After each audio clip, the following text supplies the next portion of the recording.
हाय, good morning. Lecture 4 शुरू करने जा रहे हैं। आज कार्बोनिल कंपाउंड का एल्डिहाइड कीटोन हम पढ़ते आ रहे हैं लास्ट क्लासेस से।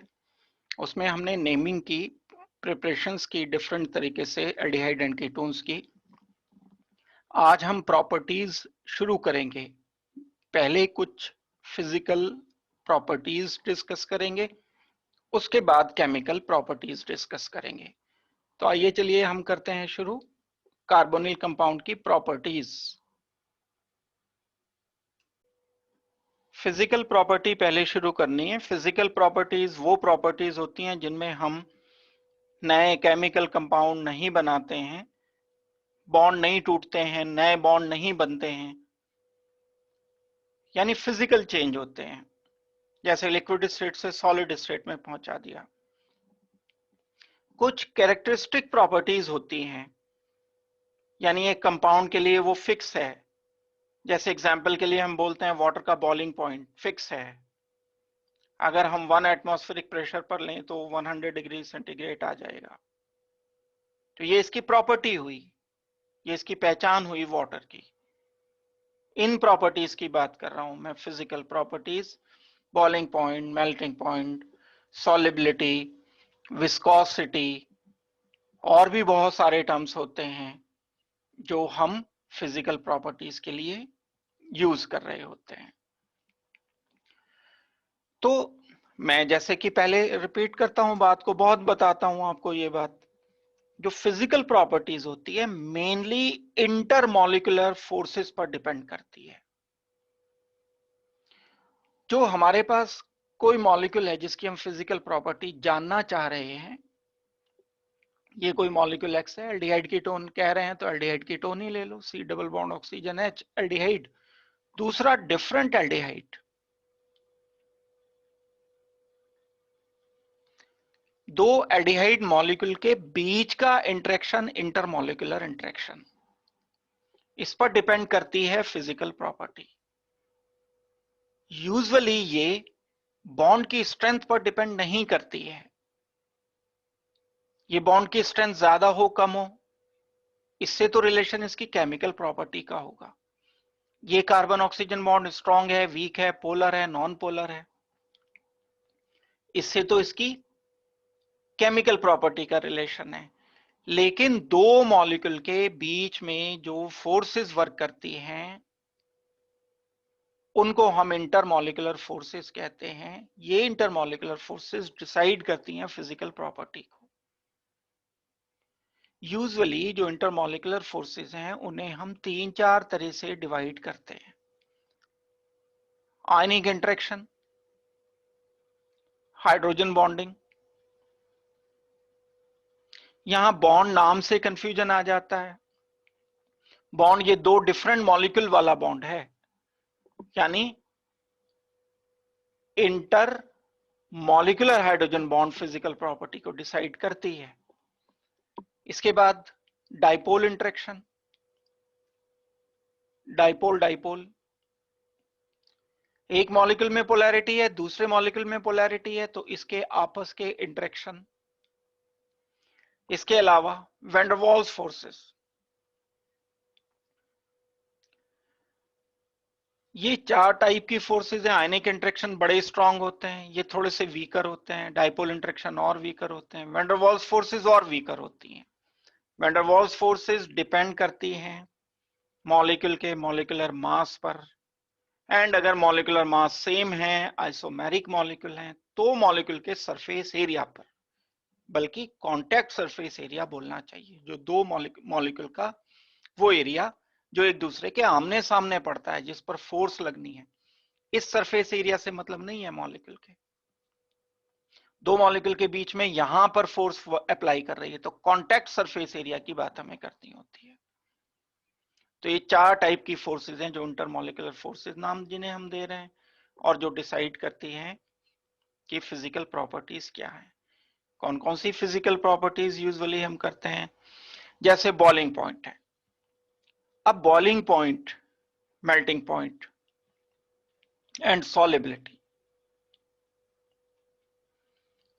सॉलिबिलिटी की जब आप बात करोगे तो जो सॉल्वेंट लोगे उस सॉल्वेंट एंड जिस मॉलिक्यूल को आप डिसॉल्व कर रहे हो, मान लो एल्डिहाइड को डिसॉल्व कर रहे हैं, तो एल्डिहाइड एंड सॉल्वेंट के बीच इंटरेक्शन चेक करोगे। भाई डिसॉल्व करेंगे किसी चीज में, मुझे शुगर को वाटर में डिसॉल्व करना है, तो मैं चेक करूंगा शुगर एंड वाटर के बीच में जो इंटरेक्शंस हैं, इंटरमॉलिक्यूलर फोर्सेस हैं। यहां सॉल्वेंट सॉल्यूट इंटरेक्शन आ गया।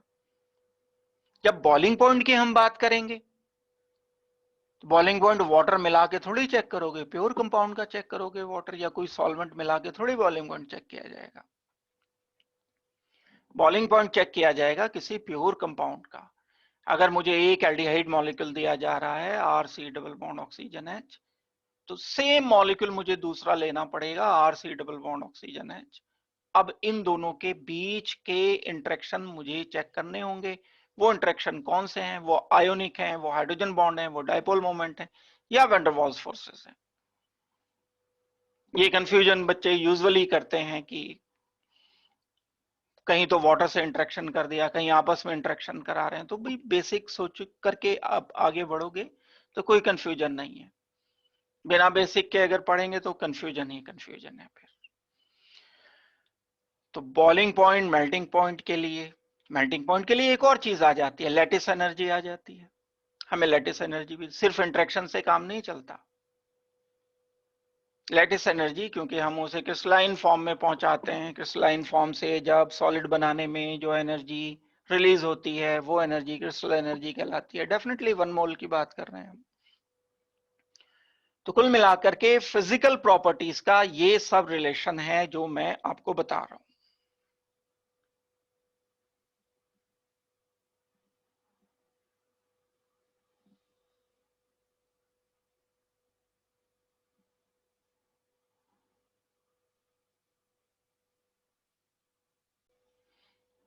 तो एक एक करके हम फिजिकल प्रॉपर्टीज में, कुछ प्रॉपर्टीज ऐसी भी होती हैं जो इंटरमॉलिक्यूलर फोर्सेस से डिपेंड नहीं करती। फिजिकल प्रॉपर्टीज ये तो बड़ी कॉमन प्रॉपर्टीज हैं जो इंटरमॉलिक्यूलर फोर्स पर डिपेंड करती हैं, वो मैंने आपको बताई हैं।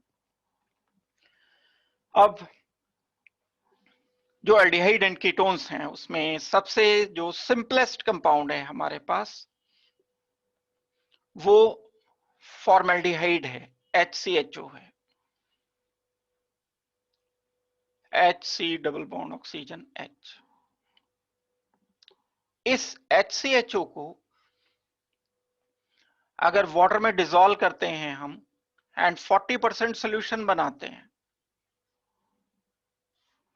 इसको फॉर्मेलिन कहा जाता है। ये वैसे गैसियस होता है कंपाउंड, नॉर्मल टेम्परेचर पर गैसियस है ये, लेकिन वाटर में डिसॉल्व करके एक सोल्यूशन बना लेते हैं, उस सोल्यूशन को फॉर्मेलिन कहते हैं। जो लोग आप लोगों में से बायो पढ़ते हैं, तो बायो की लैब में स्पेसिमेंस रखे होते हैं एक सोल्यूशन में, उसमें डुबो करके रखते हैं खराब ना हो, ताकि फॉर्मेलिन सोल्यूशन होता है वो। तो फॉर्मेलिन जो मैं फिजिकल प्रॉपर्टी बता रहा हूं, एक पंजेंट स्मेलिंग गैस है फॉर्मेल्डिहाइड, और ये वाटर का 40% सोल्यूशन होता है। शुरू का मेंबर, यानी हमें क्या बात पता चल गई कि फॉर्मेल्डिहाइड सबसे छोटा मेंबर कार्बोनिल कंपाउंड का, एक कार्बन का सबसे हल्का मेंबर है, इससे लाइट मेंबर कोई नहीं है कार्बोनिल कंपाउंड का। भाई C डबल बॉन्ड ऑक्सीजन के अलावा बस ये दो हाइड्रोजन ही तो हैं, तो सबसे लाइट मेंबर गैसियस है ये। जबकि जो दूसरे एल्डिहाइड एंड कीटोन्स हैं लिक्विड हैं, जैसे जैसे हम मास बढ़ाते हैं इनका, CH3 C double bond oxygen H, मास बढ़ गया अभी, तो अब ये लिक्विड की तरफ मूव कर गए, मास बढ़ता रहेगा, ये लिक्विड लिक्विड लिक्विड 11 कार्बन तक, और 11 के बाद ये हायर जो मेंबर्स हैं वो सॉलिड की तरह से एग्जिस्ट करते हैं नेचर में। यहां से क्या बात पता चली? जैसे जैसे कार्बन बढ़ते हैं मोलर मास बढ़ता है, इंटरमॉलिक्यूलर फोर्सेस बढ़ती हैं, इंटरमॉलिक्यूलर फोर्स बढ़ने से बॉइलिंग पॉइंट बढ़ते चले जाते हैं। बॉइलिंग पॉइंट बढ़ रहे हैं तभी तो नॉर्मल टेम्परेचर पर हायर मेंबर 4, 5, 6 कार्बन वाले लिक्विड हैं। मॉलिक्यूलर मास कम है, बॉइलिंग पॉइंट कम है, मतलब नॉर्मल टेम्परेचर पर गैसेस है। बॉइलिंग पॉइंट कम होने का मतलब यही तो है। जो सॉल्युबिलिटी की बात की जाती है अगर, तो यहां से क्या एक कंक्लूजन हम निकालेंगे, मोलर मास बढ़ते चले जाने से इनके बॉइलिंग पॉइंट इंक्रीज होते चले जाते हैं। लोअर मेंबर एक कार्बन का गैसियस 11 के आसपास ये क्या होने चाहिए, लिक्विड, और उससे हायर ये रहेंगे सॉलिड। अब हम दूसरी बात पर आते हैं, अगर वाटर से इंटरेक्शन देखते हैं हम, R C double bond oxygen and H, ये एल्डिहाइड मॉलिक्यूल है। कीटोन भी ऐसे ही हम लिख सकते हैं, बस आर लिख देंगे यहां पर। ये जो मॉलिक्यूल है इसमें लोन पेयर्स हैं, वाटर बहुत अच्छा हाइड्रोजन बॉन्ड इससे बनाने में कैपेबल है, बिल्कुल ठीक अल्कोहल की तरह से। इसको लिखोगे आप कि ये हाइड्रोजन बॉन्ड एक बना दिया हमने।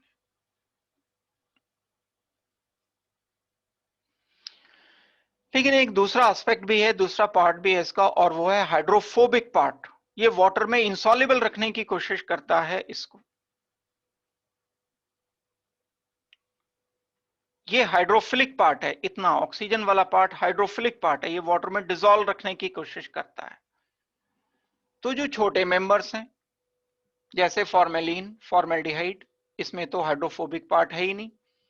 CH3 में थोड़ा सा हाइड्रोफोबिक पार्ट आ गया, C2H5 में और बढ़ गया हाइड्रोफोबिक पार्ट, C3H7 में और बढ़ गया। तो जैसे जैसे कार्बन बढ़ते चले जाते हैं इसकी वाटर से रिपल्शन बढ़ती चली जा रही है।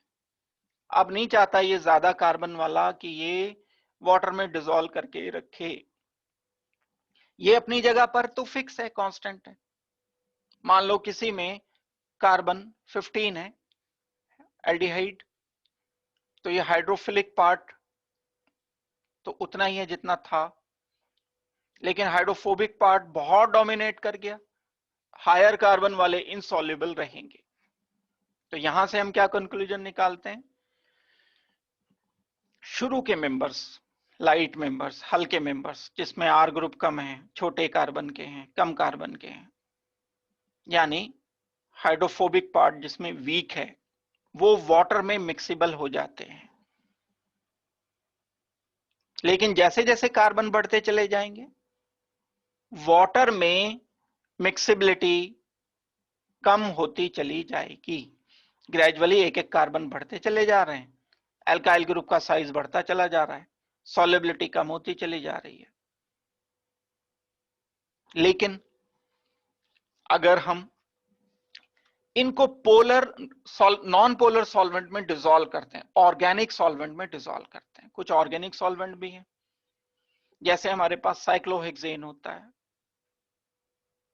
साइक्लोहेक्सेन ऑर्गेनिक सॉल्वेंट है। तो ये इसमें आर ग्रुप की वजह से, एल्काइल ग्रुप की वजह से, एलिफेटिक ग्रुप की वजह से आसानी से डिसॉल्व हो जाते हैं। तो वाटर में डिसॉल्व करने पर लोअर मेंबर मिक्सिबल, हायर मेंबर्स धीरे धीरे कम डिसॉल्व होते जाते हैं। एंड ऑर्गेनिक सॉल्वेंट में जैसे ईथर है, ऑर्गेनिक सॉल्वेंट है, अल्कोहल है, अल्कोहल में आर पार्ट होता है, लाइक डिसॉल्व्स लाइक का रूल लगता है, आर आर में पूरी तरह से डिसॉल्व होने की कोशिश करते हैं, तो अल्कोहल में ये डिसॉल्व हो जाते हैं। तो एक पॉइंट आपको ये भी ध्यान रखना है जो मैंने बताया आपको, aldehyde and ketones up to 4 carbon atoms are miscible, यही बात समझाइए। हाइड्रोजन बॉन्डिंग की वजह से ऐसा होता है। और अगर हम साइज बढ़ाते चले जाते हैं अल्काइल ग्रुप का तो क्या होगा, बढ़ाते जाने से सॉल्युबिलिटी, मिक्सिबिलिटी कम होती चली जाएगी, ऑर्गेनिक सॉल्वेंट में ये डिसॉल्व हो जाएंगे। देखो इसको समझो, कोई प्रॉब्लम है इसमें पूछो। एक लेते हैं हम जैसे एल्केन्स, एक लेते हैं हम एल्डिहाइड कीटोन,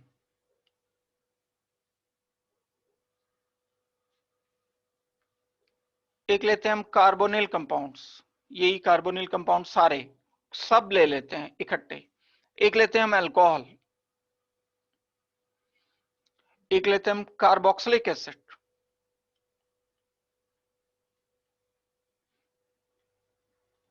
इनके बॉइलिंग पॉइंट कंपेयर करते हैं। अभी तो हम एल्डिहाइड के एल्डिहाइड से कर रहे थे, अब हम एल्डिहाइड के डिफरेंट कंपाउंड से, डिफरेंट फंक्शनल ग्रुप से कंपेयर कर रहे हैं। तो एल्केन तो बिल्कुल न्यूट्रल होते हैं, कोई पोलैरिटी नहीं होती, नो पोलैरिटी। ये पोलर होते हैं थोड़े से, कार्बन डबल बॉन्ड ऑक्सीजन है, मल्टीपल बॉन्ड होने की वजह से del negative del positive, polar multiple bond है, ऑक्सीजन इलेक्ट्रोनेगेटिव है। अल्कोहल तो पोलर भी है और हाइड्रोजन बॉन्ड भी है भाई, इसमें बड़ा स्ट्रॉन्ग हाइड्रोजन बॉन्ड बनाता है अल्कोहल। कार्बोक्सिलिक एसिड में पोलैरिटी और बढ़ जाती है और साथ में हाइड्रोजन बॉन्डिंग ज्यादा हो जाती है। इन सारी बातों के चलते जो हमारे पास बॉइलिंग पॉइंट्स के ऑर्डर हैं, एल्केन के सबसे कम होते हैं, उससे ज्यादा आ जाएंगे कार्बोनिल कंपाउंड्स के। अच्छा, दिमाग में आएगा कि ईथर भी तो होता है एक, तो ईथर को हम एकोमोडेट कर सकते हैं, एल्केन परफेक्टली नॉन पोलर है, लेकिन ईथर थोड़े से पोलर होते हैं, हाइड्रोजन बॉन्डिंग आपस में नहीं बनाते ईथर्स, लेकिन डायपोल मोमेंट जीरो नहीं होते इनके। लेकिन एल्डिहाइड से कम पोलर है, एल्डिहाइड में पाई बॉन्ड की वजह से पोलैरिटी है, so aldehydes are more polar than ethers. काम की बात है, एल्डिहाइड कीटोन के डायपोल मोमेंट ज्यादा हैं ईथर से। क्या नतीजा निकलता है, बॉइलिंग पॉइंट एल्डिहाइड के एंड कॉरेस्पॉन्डिंग ईथर्स के, कॉरेस्पॉन्डिंग सेम लगभग सेम मोलर मास वाले ईथर के बॉइलिंग पॉइंट कम, एल्डिहाइड कीटोन के ज्यादा। एल्डिहाइड कीटोन कार्बोक्सिलिक एसिड बहुत सारे फंक्शनल ग्रुप हैं, ये कार्बन डबल बॉन्ड ऑक्सीजन वाले, इनमें सबसे ज्यादा कार्बोक्सिलिक एसिड का होगा, क्योंकि सिर्फ ये जो 7 फंक्शनल ग्रुप आपको लिखाए थे लास्ट क्लास का याद करो, उसमें सिर्फ कार्बोक्सिलिक एसिड ऐसा है जो आपस में हाइड्रोजन बॉन्ड बना सकता है, बाकी के 6, 2 एल्डिहाइड नहीं बना सकते हाइड्रोजन बॉन्ड आपस में, 2 कीटोन नहीं बना सकते आपस में हाइड्रोजन बॉन्ड, 2 एस्टर्स नहीं बना सकते, लेकिन सब पोलर हैं। तो बाकी सबको हमने इस ब्रैकेट में रखा है, 6 को, 7वें को कार्बोक्सिलिक एसिड को उठाकर यहां रख दिया। अल्कोहल के इससे ज्यादा, कार्बोक्सिलिक एसिड के ज्यादा। अब इसमें 2 और मैं कंपेयर कर रहा हूं, हैं तो बहुत सारे ही। एल्डिहाइड कीटोन में जो बॉइलिंग पॉइंट्स होंगे कीटोन्स के कंपैरेटिवली, बॉइलिंग पॉइंट थोड़े से ज्यादा होते हैं, पोलैरिटी थोड़ी सी ज्यादा होने की वजह से, डायपोल मोमेंट थोड़े से कीटोन के ज्यादा होने की वजह से क्या रिजल्ट निकलता है, कार्बन डबल बॉन्ड ऑक्सीजन है, ये आर ग्रुप है, ये डोनर की तरह से एक्ट करता है, यहां ये आर ग्रुप डोनर की तरह से एक्ट करता है, और ये विड्रॉ। नेट अगर मैं पोलैरिटी का बॉन्ड डायपोल के सबमिशन करता हूं तो कीटोन थोड़े से ज्यादा पोलर हो जाते हैं, इसकी वजह से कीटोन के बॉइलिंग पॉइंट अपने आइसोमेरिक एल्डिहाइड के कंपैरिजन में थोड़े से ज्यादा आते हैं। ये बात एक आपको ध्यान रखनी है। तो अगर मैं ऑर्डर की बात करता हूं तो सबसे कम बॉइलिंग पॉइंट एल्केन के, फिर कॉरेस्पॉन्डिंग ईथर नहीं कह रहा हूं मैं, कॉरेस्पॉन्डिंग ईथर मतलब ऐसा ईथर जिसके मोलर मास लगभग बराबर हैं उस एल्केन के जिसे आप कंपेयर करना चाहते हो, फिर एल्डिहाइड के, फिर कीटोन के, फिर अल्कोहल के, फिर कार्बोक्सिलिक एसिड के। ये ऑर्डर आता है किसका, बॉइलिंग पॉइंट का, और इंपॉर्टेंट ऑर्डर है, बड़े सारे क्वेश्चन आपको मिलते हैं, कंपटीशन में भी मिलते हैं बहुत क्वेश्चंस, और बोर्ड में भी मिल जाते हैं। हाइड्रोकार्बन से ज्यादा यही जो बातें मैंने बताई हैं यही लिखी हुई है, यहाँ कुछ स्पेशल या अलग से कोई बात यहाँ पर नहीं लिखी है। इसको जल्दी से तेजी से आप देख लो, कोई डाउट है तो मेरे से पूछ लो जल्दी। अगर मान लो क्वेश्चन आता है कि ईथर से ज्यादा क्यों है एल्डिहाइड एंड कीटोन के बॉइलिंग पॉइंट्स, तो आप बोलोगे क्योंकि एल्डिहाइड कीटोन में पोलैरिटी ईथर से ज्यादा है। क्यों पोलैरिटी ज्यादा है? कार्बन डबल बॉन्ड ऑक्सीजन की वजह से, जो कि एक पाई बॉन्ड से बंधा हुआ है। पाई बॉन्ड वीकली हेल्ड होते हैं, इसमें शिफ्टिंग होती है, डिलोकलाइजेशन आसानी से होता है, ऑक्सीजन की तरफ को ये बॉन्ड पेयर मूव कर सकता है, सिग्मा के कंपैरिजन में ज्यादा आसानी से मूव कर सकता है। हम तो कई बार ऐसे भी लिख देते हैं, perfectly one negative and carbon positive लिख देते हैं, डिलोकलाइज कर दिया ये। तो सिग्मा बॉन्ड में जबकि ऐसा नहीं होता, ईथर में तो कार्बन ऑक्सीजन सिग्मा बॉन्ड है, ये टेम्परेरीली शिफ्ट होगा, ये डिलोकलाइज भी हो सकता है यहाँ। तो नेगेटिव चार्ज का मैग्नीट्यूड ज्यादा होता है, पोलैरिटी ज्यादा होती है ईथर के कंपैरिजन में। तो एक बात ये बड़ी कॉमन सी है कि एल्डिहाइड कीटोन का जो बॉन्ड होता है, ये केमिकल प्रॉपर्टीज में भी बात काम आनी है आपके, एल्डिहाइड कीटोन का जो बॉन्ड होता है वो पोलर बॉन्ड होता है। अच्छा, डेंसिटी की बात अगर हम करते हैं तो डेंसिटी के बारे में पता करना तो प्लेनली पॉसिबल नहीं है जब तक कि हमें मॉलिक्यूल का पूरे का वॉल्यूम ना पता हो। मास एंड वॉल्यूम दोनों पता होने चाहिए, मास ओवर वॉल्यूम ही तो होगा डेंसिटी। तो जब तक मुझे एग्जैक्ट वॉल्यूम नहीं पता होगा, सिर्फ आप ये कहने से कि मास कम है तो डेंसिटी कम हो जाएगी, ऐसा तो नहीं होगा। मास ओवर वॉल्यूम से डेंसिटी डिसाइड करते हो। यूजुअली हम इन कंपाउंड्स की डेंसिटी वाटर से जरूर कंपेयर किया करते हैं। डेंसिटी पता चलने से ये पता चल जाएगा कि ये वाटर के ऊपर फ्लोट करेंगे या वाटर इनके ऊपर फ्लोट करेगा।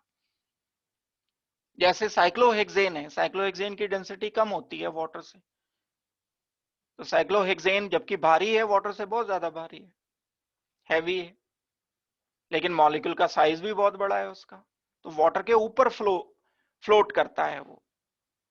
तो डेंसिटी हाइड्रोकार्बन की यूजुअली क्या होती है? कम होती है वाटर से। एंड ये जो कंपाउंड्स हैं डिसॉल्व तो हो नहीं रहे हैं, अगर हायर हैं, हायर होने के बाद, मोलर मास होने के बाद भी कार्बोनिल कंपाउंड की भी डेंसिटी वाटर से कम होती है। एल्डिहाइड कीटोन की डेंसिटी वाटर से कम होने का रिजल्ट क्या निकलता है? अगर कहीं किसी बर्तन में रखते हो आप इसको, और ये इमिक्सिबल एल्डिहाइड कीटोन है, वो वाला है जो डिसॉल्व नहीं होता, हायर आर ग्रुप हैवी है इसमें, 11 से ज्यादा, या काफी ऐसा है कि डिसॉल्व नहीं होता, तो ये ऊपर फ्लोट करेगा एल्डिहाइड। इस तरह से हम डिसाइड कर सकते हैं ये। तो डेंसिटी के बारे में पता चला। कीटोन एंड एल्डिहाइड की अगर कभी बात करते हैं हम, रिएक्टिविटी की, जस्ट ये थोड़ा सा हम ट्रांजिट कर रहे हैं, जैसे जैसे हम मूव करते हैं आगे को, तो हम केमिकल प्रॉपर्टीज की तरफ ट्रांजिट कर रहे हैं। तो अगर मैं प्रॉपर्टीज की बात करता हूं, H C double bond oxygen H, एक मैंने लिखा aldehyde CH3 C double bond oxygen and H, एक मैंने लिखा कीटोन, बड़ी इंपॉर्टेंट बात है ये, इसको बड़े ध्यान से करना, C double bond oxygen CH3।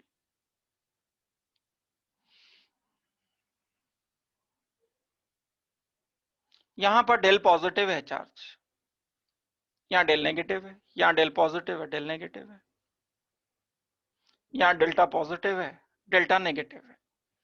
Reaction कैसे होगा? बाहर से कोई न्यूक्लियोफाइल आकर इस पर रिएक्शन करेगा, न्यूक्लियोफाइल आया, यहां रिएक्शन हो गया, न्यूक्लियोफाइल आ गया, यहां रिएक्शन हो गया। न्यूक्लियोफाइल आ गया, यहां रिएक्शन हो गया। ये रिएक्शन होना दो बातों पर डिपेंड करता है। बात नंबर 1 क्या है? इस पॉजिटिव चार्ज की इंटेंसिटी कितना ज्यादा है। पॉजिटिव चार्ज देखने में लग रहा है सब में बराबर है, CO CO CO। बराबर इसलिए नहीं है क्योंकि यहां CH3 इलेक्ट्रॉन डोनेटिंग है, डोनेट करके पॉजिटिव को रिड्यूस कर देता है, कम कर देता है। यहां 2 CH3 डोनेटिंग है, तो ये तो और भी कम कर देगा, 2 बार कम करेगा। यहां पॉजिटिव चार्ज की इंटेंसिटी डेंसिटी कम है, यहां ज्यादा है, यहां और ज्यादा है। अटैक ऑफ न्यूक्लियोफाइल आसान है, थोड़ा मुश्किल है, काफी मुश्किल है। एक बात नंबर 2, ये हाइड्रोजन बड़े छोटे हैं, न्यूक्लियोफाइल को हिंडर नहीं करेंगे, जगह देंगे, रास्ता देंगे, हिंड्रेंस नहीं है। यानी हम बोलेंगे स्टेरिकली हिंडर्ड नहीं है ये कार्बन। यहां एक बड़ा ग्रुप आ गया, एक छोटा, जगह कुछ कम हो गई। यहां 2 बड़े ग्रुप आ गए, न्यूक्लियोफाइल के लिए जाने की जगह नहीं मिल पा रही है और स्टेरिक हिंड्रेंस और बढ़ गई है कीटोन पर। नतीजा यह निकलता है कि कीटोन की रिएक्टिविटी 2 कारणों से कम होती है। एक रिएक्टिविटी किस कारण से कम है? पॉजिटिव चार्ज कम होने की वजह से। दूसरी रिएक्टिविटी किस कारण से कम है? स्टेरिक हिंड्रेंस ज्यादा होने की वजह से। तो एल्डिहाइड एंड कीटोन में कीटोन कम रिएक्टिव है, केमिकली कम रिएक्टिव है, एल्डिहाइड ज्यादा रिएक्टिव है। और एल्डिहाइड में भी वो एल्डिहाइड और भी ज्यादा रिएक्टिव हैं जिनमें एल्काइल ग्रुप छोटे लगे हुए हैं या एल्काइल ग्रुप हैं ही नहीं, जैसे फॉर्मेल्डिहाइड। तो ये पॉइंट बड़ा एक इंपॉर्टेंट पॉइंट है। हम ऑर्डर ऑफ रिएक्टिविटी लिखते हैं, बड़े क्वेश्चंस ये आते भी हैं कि ऑर्डर ऑफ रिएक्टिविटी हम कैसे डिसाइड करते हैं।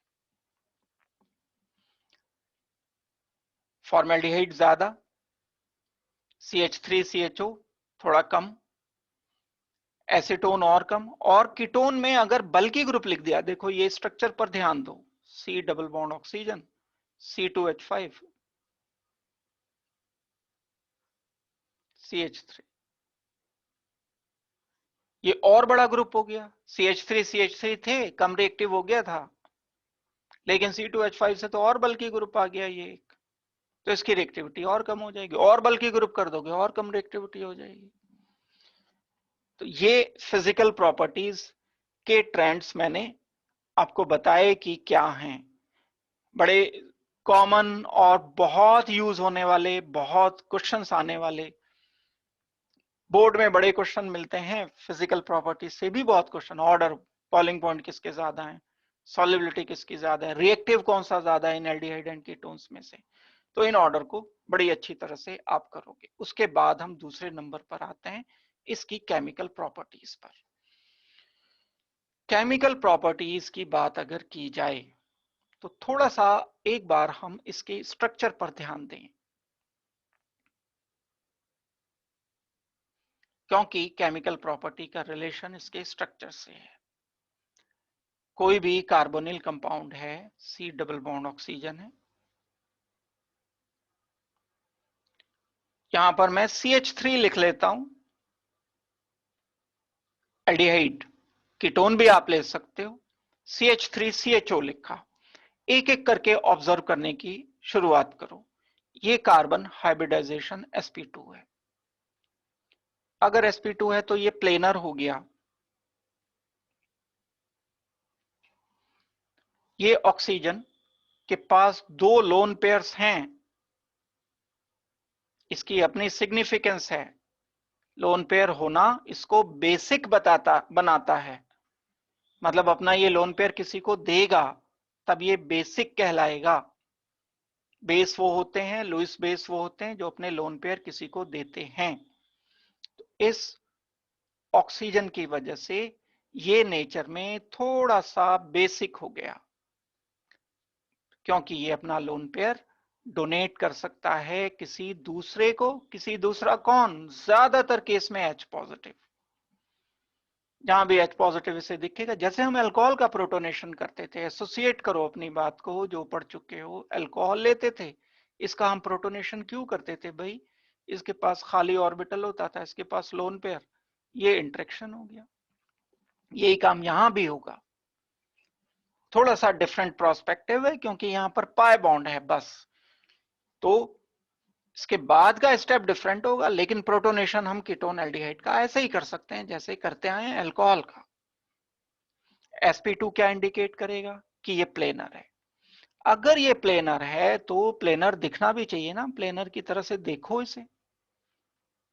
इमेजिनेशन, विजुअलाइजेशन इंटेलिजेंसी का बहुत बड़ा हिस्सा है। जो जितना ज्यादा इमेजिन कर लेता है, जितना ज्यादा जो सोच सकता है, वो ही इतना इंटेलिजेंट है। तो मैं इमेजिन करता हूं कि दिखेगा कैसा ये प्लेन की तरह से, जैसे पेपर होता है एक, जैसे एक बोर्ड होता है। आर लिख रहा हूं मैं यहां इस पर, CH3 था ये, इसको मैंने आर लिख दिया, H। एक प्लेनर, एक बोर्ड जैसे आपकी नोटबुक है, उसे अगर आप सीधा परपेंडिकुलर अपने से करके खड़ा कर देते हो तो उसमें आप लिख करके देख लो कि कार्बन डबल बॉन्ड ऑक्सीजन और H कहाँ लिखे हैं।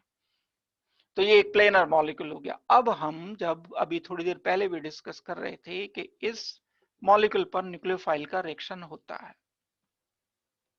न्यूक्लियोफाइल जो कार्बन पॉजिटिव पर रिएक्शन करते हैं, तो उसके डायरेक्शन को इमेजिन करो। ये इस मॉलिक्यूल के पॉसिबिलिटी परपेंडिकुलर आने की है।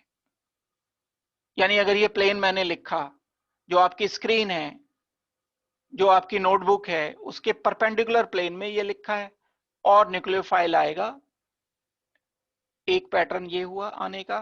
पॉसिबिलिटी नंबर 1 इस साइड से आ सकता है, पॉसिबिलिटी नंबर 2 दूसरी साइड से आ सकते, इकट्ठे नहीं, एक साथ नहीं आ सकते दो न्यूक्लियोफाइल ना, 5 बॉन्ड थोड़ी बनाएंगे। या तो ये, और सेकंड पॉसिबिलिटी ये। बड़ा एक इंपॉर्टेंट रिलेशन इसका हम स्टीरियोकेमिस्ट्री से फिर जाकर के रिलेट करेंगे, लेकिन ये बात की बात है, अभी तो सिर्फ हम स्ट्रक्चर समझ रहे हैं। तो अभी इस फेज में आपको क्या बात समझनी है कि sp2 होने की वजह से कार्बोनिल कंपाउंड, चाहे एल्डिहाइड हो चाहे कीटोन हो, वो प्लेनर होंगे।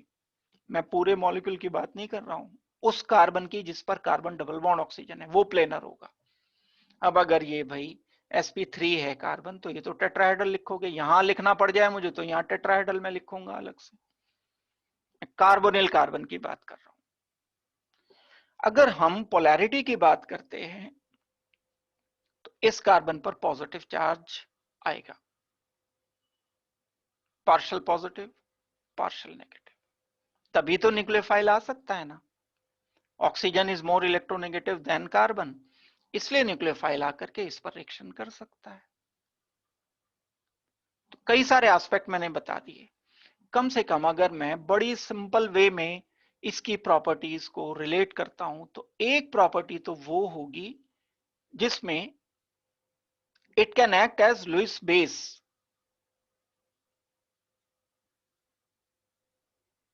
यानी aldehyde and ketone can donate its lone pair.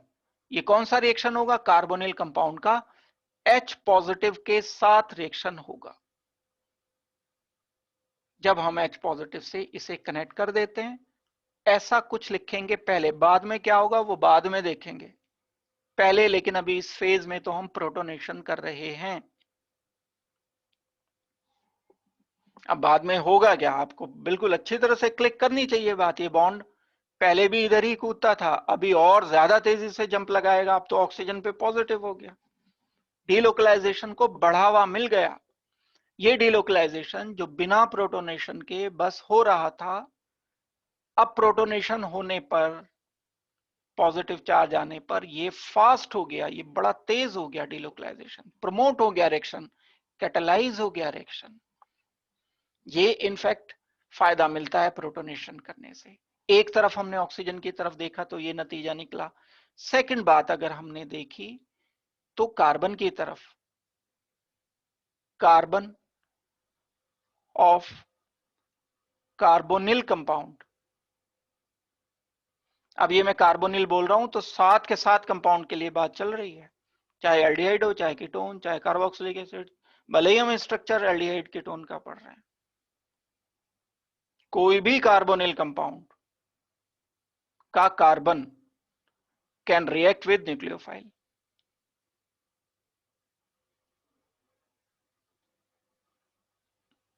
बिल्कुल करेगा रिएक्शन। दो ये हो गए। एक तीसरा और काम होता है जो बिल्कुल डिफरेंट सा है, थर्ड। अगर आप इस हाइड्रोजन पर ध्यान देते हो, इस हाइड्रोजन का नेचर थोड़ा सा एसिडिक है।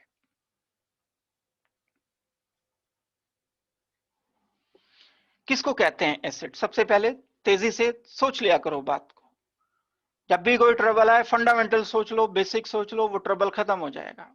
कभी अटक रहे हो कहीं पर, उसके रिलेटेड बेसिक सोच लो, टाइम लगा दो। अपना दुनिया का सबसे कीमती चीज है टाइम। वो जिस चीज पर लगाओगे वो चीज बिल्कुल शाइन कर जाती है। तो थोड़ा सा वक्त लगाओ इस पर। एसिड किसे कहते हैं? जो H लूज करता है और नेगेटिव स्टेबल हो जाता है, वो एसिड होता है। ये बार बार मैं बात बताता हूं आपको। H पॉजिटिव लूज कर दिया, if A negative is stable then AH is acid.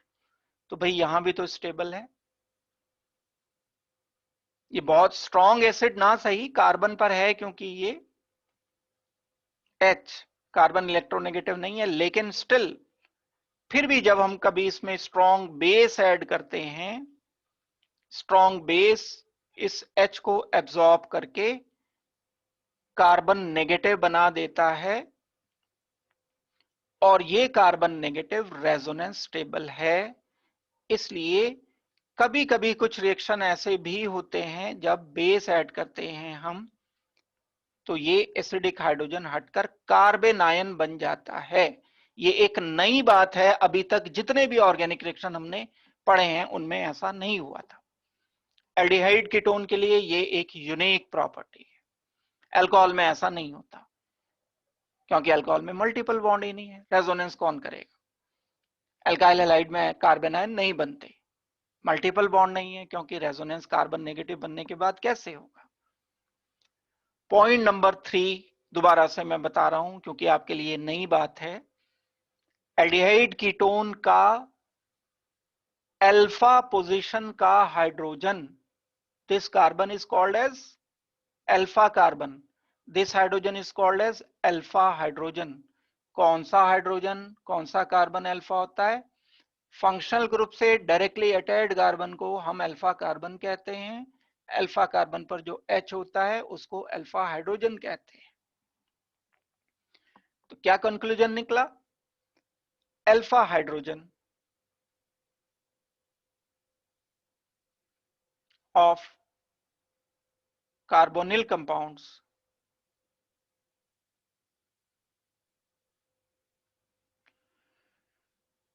are acidic।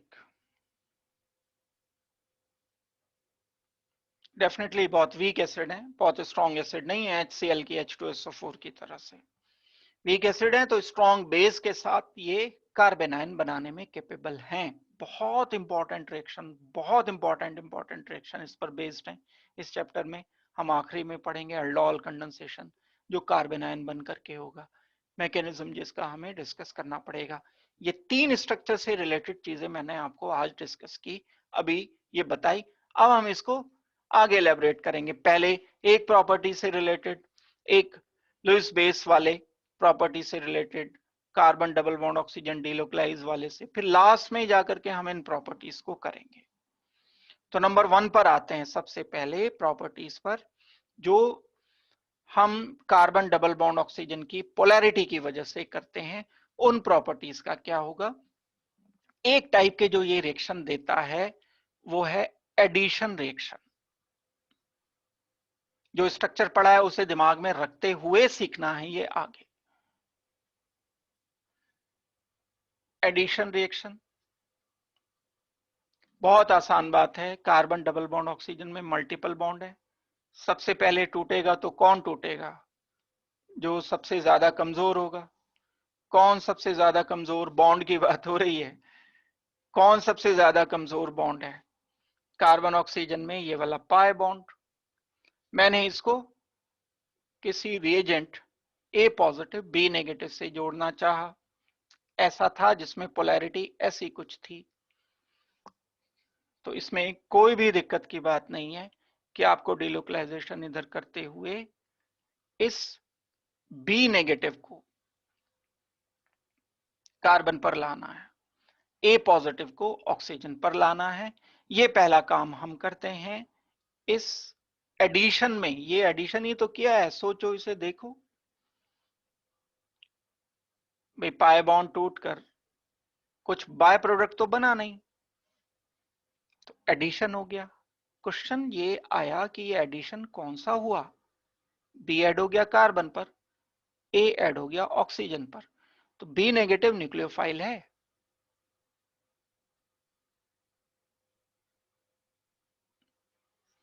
A positive electrophile नहीं है। इलेक्ट्रोफाइल नहीं है। सारी दुनिया इलेक्ट्रोफाइल कहती है इसे, और मैं बताते बताते नहीं थक जाता हूं बिल्कुल। कार्बन पर पहुंचने वाले को भाई इलेक्ट्रोफाइल कहते हैं, मान लो बात को। बस H पॉजिटिव देखा हो गया इलेक्ट्रोफाइल नहीं। H पॉजिटिव जब कार्बन पर जाएगा तब अधिकार है आपको उसे इलेक्ट्रोफाइल कहने का।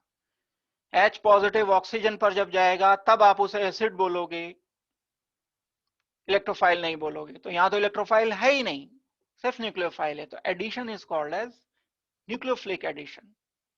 ये कोई आर्ग्यूमेंट नहीं है कि इलेक्ट्रोफाइल भी तो ऐड हुआ है, तो इलेक्ट्रोफिलिक एडिशन क्यों नहीं कहते। जब बेसिक ही सब गड़बड़ उल्टा सीधा होगा तब तो यही नतीजे निकलेंगे ना उसके। बेसिक अगर पढ़ा हुआ है, फंडामेंटल अच्छी तरह से सोच रखा है, कोई प्रॉब्लम कभी कहीं किसी स्टेज में नहीं आती। सारी गड़बड़ कट शॉर्ट पढ़ने वालों को आती है। बस शॉर्टकट पढ़ लो और सीधा बस हमें 2 मिनट में इंस्टेंट, जैसे दुनिया चल रही है इंस्टेंट, ऐसे इंस्टेंट बस रिजल्ट चाहिए हर चीज का। इंस्टेंट रिजल्ट मिलता है लेकिन उसके पीछे बहुत सारा काम होता है। ये न्यूक्लियोफिलिक एडिशन है जो बात मैं बताना चाह रहा हूं। एल्डिहाइड एंड कीटोन कभी electrophilic addition carbon double bond oxygen पर नहीं दे सकते। only and only addition is possible on aldehyde and ketone is nucleophilic addition, क्योंकि जो ऑक्सीजन पर आ रहा है वो इलेक्ट्रोफाइल है ही नहीं। जो कार्बन पर आ रहा है, क्योंकि कार्बन पर आ रहा है ना भाई, कार्बन पर आ रहा है तभी तो ये न्यूक्लियोफाइल कहलाएगा, इसे न्यूक्लियोफाइल बोलोगे। ये इलेक्ट्रोफाइल नहीं है, इसे काटो अच्छी तरह से, देख भी ना पाए कोई, ऐसा काट दो इसको। इलेक्ट्रोफिलिक एडिशन नहीं देंगे, न्यूक्लियोफिलिक एडिशन कौन देते हैं? Electrophilic addition alkene, alkyne. Nucleophilic addition कौन देते हैं? जिसमें पोलर मल्टीपल बॉन्ड है, nitrogen double bond, carbon double bond nitrogen, carbon triple bond nitrogen, carbon double bond oxygen, aldehyde ketone, ये सब न्यूक्लियोफिलिक एडिशन रिएक्शन देने में कैपेबल है। अब आप ए बी को ही तो डिफाइन करना है, बस पूरी लिस्ट हमारे पास तैयार हो जाएगी रिएक्शन की। अगर ये बात आप समझ लेते हो तो हमें कुछ बहुत ज्यादा करने की जरूरत नहीं है।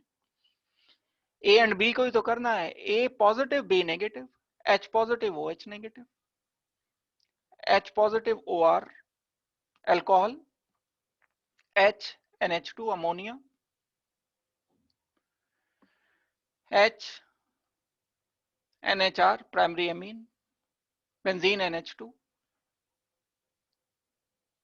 रिएजेंट लिखते चले जाओ, एडिशन करते चले जाओ। आप इसका एडिशन करोगे, एक तरफ H एक तरफ OH, एक तरफ H एक तरफ OR, एक तरफ H एक तरफ, किस तरफ NH2? कार्बन पर भाई, क्योंकि नाइट्रोजन नेगेटिव ही तो तोड़ोगे। हाइड्रोजन किधर? ऑक्सीजन पर। अब इनके अपने कुछ मैकेनिज्म होंगे, कुछ स्टेप्स होंगे, लेकिन जितने भी न्यूक्लियोफिलिक एडिशन रिएक्शन होते इसी पैटर्न पर हैं। ये जो सामने मैंने लिखा है पैटर्न तो यही चलेगा। मैकेनिज्म मान लो मीडियम किसी ने कभी एसिडिक ले लिया, कभी बेसिक मीडियम ले लिया, वो एक अलग बात है। बेसिक मीडियम में कुछ रिएक्शन अलग मैकेनिज्म से हो जाएंगे, एसिडिक मीडियम में अलग मैकेनिज्म से हो जाएंगे। ये इशू एक अलग इशू है, लेकिन एडिशन फाइनली यही होगा जो सामने किया है। तो जो बड़े इंपॉर्टेंट एडिशन रिएक्शन हैं वो हम इस चैप्टर में अभी जो स्टडी करने वाले हैं वो एडिशन ऑफ हाइड्रोजन साइनाइड है। एडिशन ऑफ वाटर है, इंपॉर्टेंट है। HC, ये सारे एडिशन इंपॉर्टेंट है। एडिशन ऑफ अल्कोहल है,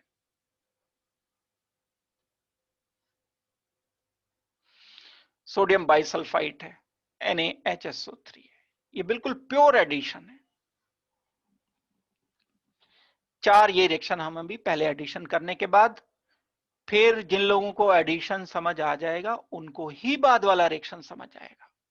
एडिशन फॉलोड बाय एलिमिनेशन, उनमें भी हम पहला स्टेप एडिशन करेंगे, लेकिन जैसे एडिशन होने के बाद कुछ कंपाउंड बना वो एलिमिनेशन दे देता है। तो पहले तो ये चार रिएक्शन हम करते हैं, addition reaction of carbonyl compound. किस किस से एडिशन करूंगा मैं? HCN, H क्या है? पॉजिटिव, ये A पॉजिटिव है, ये B नेगेटिव है, ये क्या है? HOH, A पॉजिटिव है, B नेगेटिव है। अल्कोहल अभी लिखा था यहाँ पर, ये H पॉजिटिव, OR नेगेटिव है। NaHSO4, Na positive, HSO4 negative, A positive, B negative. तोड़ना है बस उसे और ले जा करके कार्बन डबल बॉन्ड ऑक्सीजन पर ऐड कर देना है, बस इतनी सी बात है।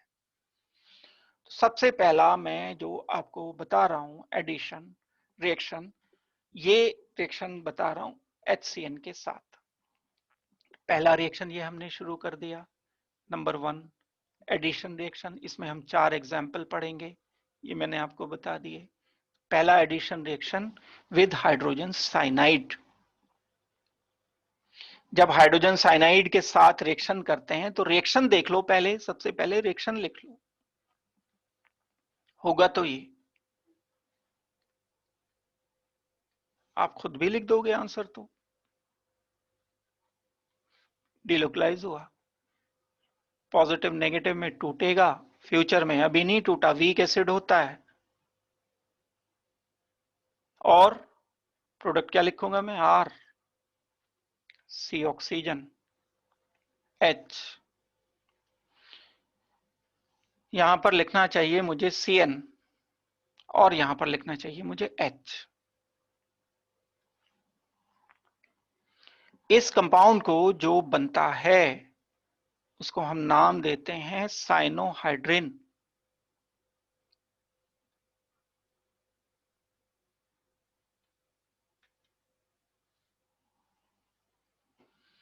ये एग्जाम्पल है न्यूक्लियोफिलिक एडिशन का।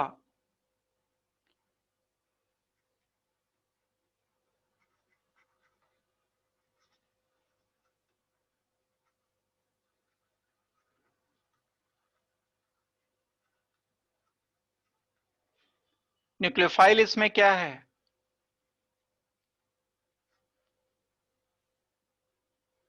CN negative is working as nucleophile।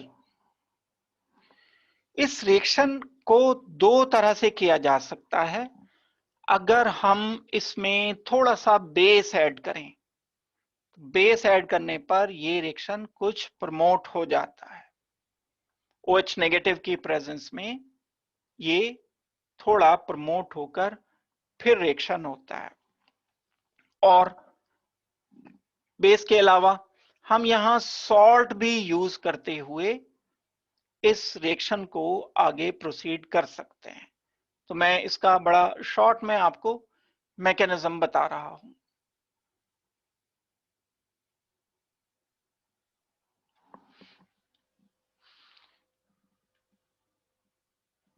Mechanism of reaction में आपको क्या करना होगा?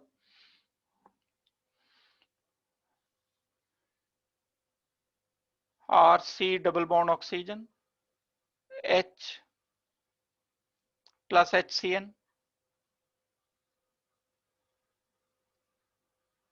in presence of base OH negative. ये रिएक्शन हम करते हैं और प्रोडक्ट लिखते हैं R COH CN and H।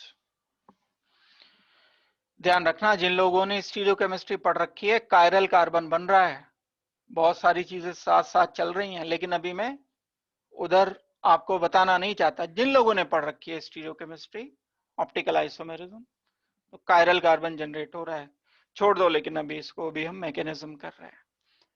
HCN, तो स्टेप 1 इसमें मैकेनिज्म में, स्टेप 1 हमें क्या करना पड़ेगा?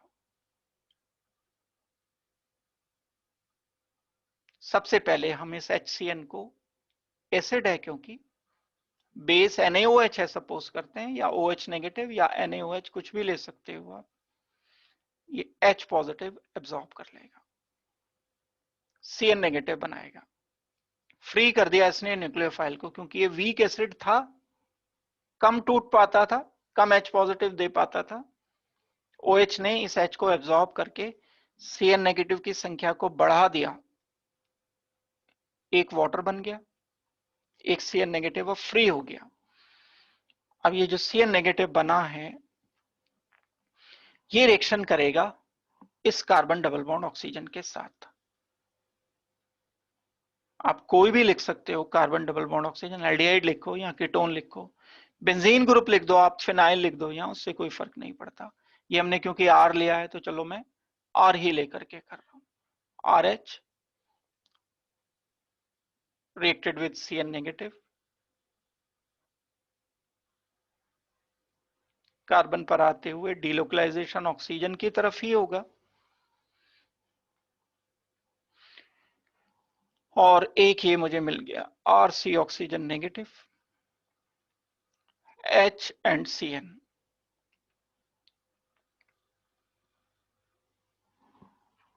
अब हमें क्या करना होगा, ये नेगेटिव चार्ज स्पीशीज बन गई हमारे पास। ये जो वाटर है, वाटर इसने जो H लिया था, बनने के बाद वाटर बना था ना, ये H2, ये H लिया था इसने, OH नेगेटिव, बेस कैटलाइज है रिएक्शन, तो ये वाटर इस H को वापस इसको डोनेट करता है। स्टेप 2,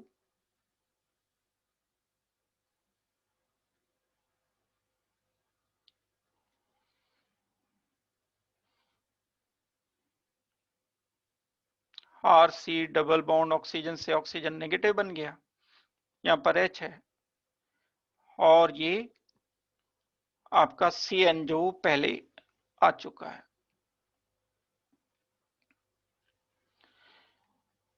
वाटर मॉलिक्यूल का ये H जो डेफिनेटली पोलर है, वापस डोनेट किया जाएगा इसको, और फाइनली जो डिजायर्ड प्रोडक्ट है वो हमें मिलेगा।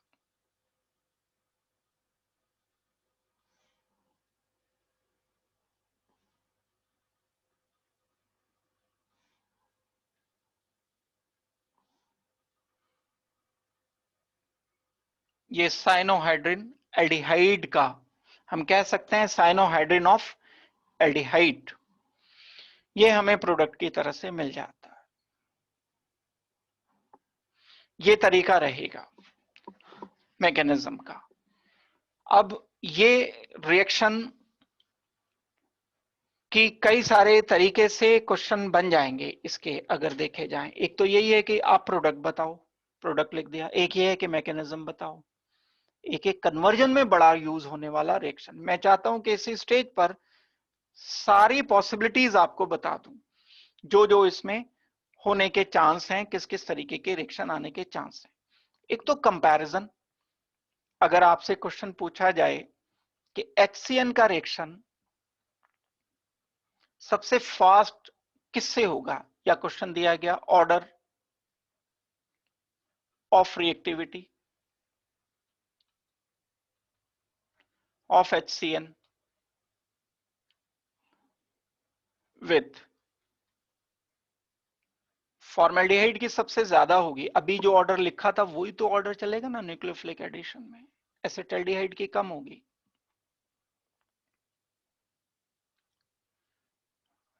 कीटोन की और कम होगी। ये ऑर्डर चलाना है आपको। कारण वही दोगे कि CN नेगेटिव का कार्बन पर रिएक्शन यहाँ ज्यादा होगा, क्योंकि पॉजिटिव चार्ज ज्यादा है, डेंसिटी यहाँ कुछ कम है, यहाँ डेंसिटी और कम है। स्टेरिक हिंड्रेंस यहाँ बल्कि ग्रुप लगे हैं, ज्यादा है। अभी थोड़ी देर पहले हमने जो डिस्कस किया था वही रीजन दोगे। एक तो ये क्वेश्चन इसमें बहुत आता है, पहली बात हो गई। दूसरी बात, ये जो कंपाउंड बनता है साइनोहाइड्रिन, कायरल कंपाउंड बनता है, इस पे हमेशा ध्यान देना। अगर हम एल्डिहाइड लेते हैं तो ये कायरल बनेगा। इससे रिलेटेड बड़ी चीजें आती हैं, इसको आपको करना होगा। OHCN H, जिन लोगों को कायरलिटी पता है वो जानते हैं कि ये कार्बन कायरल होने की वजह से ऑप्टिकल एक्टिव मिला, तो D+L का मिक्सचर मिलना चाहिए। ये हमने स्टीरियोआइसोमेरिज्म की क्लास में डिस्कस किया था कि अगर एक कायरल कार्बन बनता है तो D+L, D भी बनेगा L भी बनेगा, क्योंकि प्लेनर मॉलिक्यूल दोनों तरफ से रिएक्शन हो रहा है। लेकिन अगर कीटोन होता, कीटोन दो टाइप के हैं। एक कीटोन ये है जिसे मैं नाम दूंगा सिमेट्रिकल,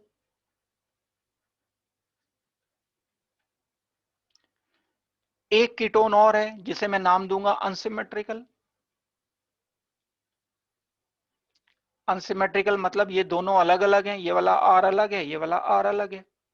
जब इसको मैं HCN से रिएक्शन करता हूं और इसको HCN से रिएक्शन करता हूं, तो ऑप्टिकल आइसोमेरिज्म के टर्म्स में अलग अलग रिजल्ट मिलते हैं। यहां मिल जाएगा R COH CN R। अब इसमें कायरलिटी नहीं है, ये दो R ग्रुप सेम होने की वजह से नॉट कायरल। जबकि यहां पर जब मैं रिएक्शन करता हूं अनसिमेट्रिकल कीटोन से इस HCN का,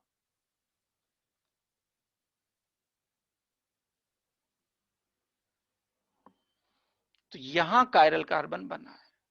तो कीटोन के बारे में हम स्टेटमेंट नहीं दे सकते कि कीटोन कायरल बनाएगा या नॉन कायरल बनाएगा। एल्डिहाइड के बारे में दे सकते हैं, एक्सेप्ट फॉर्मेल्डिहाइड। सारे एल्डिहाइड कायरल कार्बन बनाते ही बनाते हैं जब हम न्यूक्लियोफिलिक एडिशन करते हैं तो। लेकिन कीटोन हमें चेक करना पड़ेगा। अगर कीटोन हम सिमेट्रिकल यूज कर रहे हैं तब कायरल मॉलिक्यूल राइट हैंड पर साइनोहाइड्रिन एज ए प्रोडक्ट नहीं बनेगा। लेकिन अगर हम कीटोन यूज कर रहे हैं अनसिमेट्रिकल, तब जो साइनोहाइड्रिन बनने वाला है उसमें एक कार्बन कायरल है, चारों डिफरेंट ग्रुप लगे हुए हैं उससे, जिससे चारों डिफरेंट ग्रुप लगे होते हैं उसे हम कायरल बोलते हैं। अब ऑप्टिकल एक्टिविटी आ जाएगी। तो ये रिलेटेड, ये बिल्कुल बोर्ड की बात बता रहा हूं मैं, टिपिकल बोर्ड में कुछ कुछ ये गिवन है। एनसीईआरटी आज खोल के देखना जा करके, इस तरह से कुछ दिया हुआ है, प्लेनरिटी और प्लेनरिटी से रिलेटेड न्यूक्लियोफिलिक एडिशन। एक बात ये होगी, एक बात ये होगी, ये दो बातें आपको पक्की तरह से करनी है। और जब हम कन्वर्जन करेंगे तो इनके आगे रिएक्शन को प्रोसीड करते हुए भी हम कन्वर्जेंस कर सकते हैं। तो अभी मैं एक दो रिएक्शंस आपको करा करके आपसे आंसर पूछता हूं कि इसके आंसर्स बताओ। इसी सेम रिएक्शन पर, साइनोहाइड्रिन बनने वाले पर क्वेश्चन लिख दिए मैंने, ये सामने लिख रहा हूं। एडिशन रिएक्शन के ही क्वेश्चन है। Find product of following. Number 1,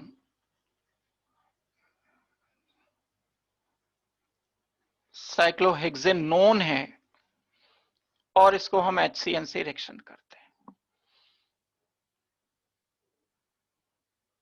OH negative ऐसे भी लिखा मिल सकता है, या कई बार ऐसे भी लिख देते हैं, जस्ट HCN लिख देते हैं, या कई बार ऐसे भी लिख देते हैं, देखो NaCN followed by reaction with water, या H पॉजिटिव से रिएक्शन कर देंगे तो भी O नेगेटिव पर H आ जाएगा। ये H पॉजिटिव या इसकी जगह वाटर भी लिखा मिल सकता है आपको, तो इसमें कोई कंफ्यूजन नहीं रखना है। ये थोड़े थोड़े अलग अलग कहीं पर दिए जा सकते हैं, हमें तो आंसर अपना वही वाला लिखना है जो हमने किया। सेकंड, बेंजल्डिहाइड, बड़ा इंपॉर्टेंट रिएक्शन है ये, benzene CHO। Third, acetophenone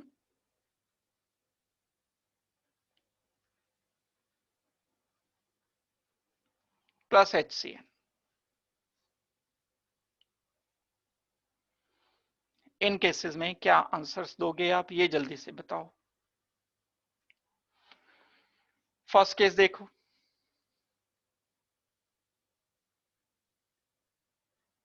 oxygen negative, carbon positive. Second case देखो, ओपन करके लिखना पड़ेगा ना बॉन्ड पहले, C डबल बॉन्ड ऑक्सीजन था, ऑक्सीजन नेगेटिव, कार्बन पॉजिटिव।